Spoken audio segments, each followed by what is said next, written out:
दोस्तों सभी को मेरा नमस्कार। मैं महानंद कुमार अब आप सबों के बीच में पुनः टॉपिक को लेकर आया हूँ। लोथल। हड़प्पा की सभ्यता में एक शहर है लोथल, जिसकी खोज डॉक्टर S.R. राव ने 1955 में किए थे।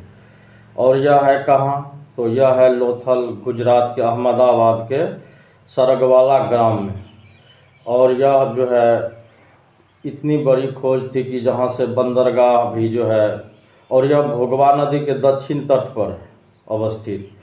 इसमें फारस की कुछ मोहरें मिली हैं। इससे स्पष्ट होता है कि यहाँ के लोग जो है व्यापार के मार्ग अपनाते थे। व्यापार में बहुत अपनी एक महत्वाकांक्षा उत्कृष्ट किए हुए थे।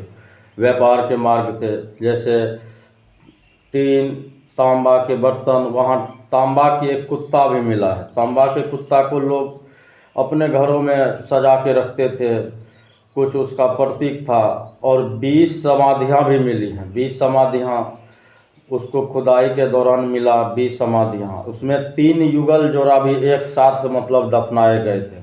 युगल जोड़ा यानी कि लड़का और लड़की एक साथ दफनाए गए थे।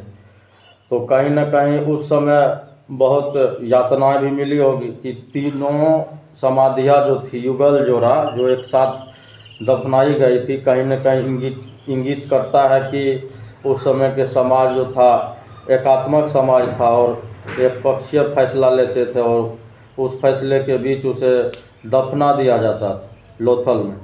तो वहाँ धान और बाजरे की भी उपलब्धियाँ थी। धान और बाजरे के भी साक्ष्य मिले हैं। इससे स्पष्ट होता है कि उस समय तक लोथल में धान की अच्छी पैदावार होती थी।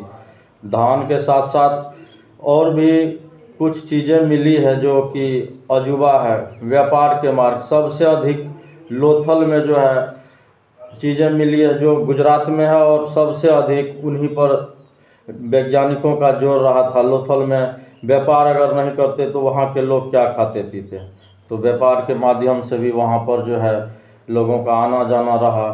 कई विदेशों से भी व्यापार का मार्ग रहा, क्योंकि फसलों के भी कुछ जैसे बाजरे, धान इत्यादि अलग अलग देश में भी भेजते थे, और वहाँ से कुछ जैसे धातु के सामान या कुछ भी मंगा के अपने उपयोग के लिए यहाँ पर रखते थे।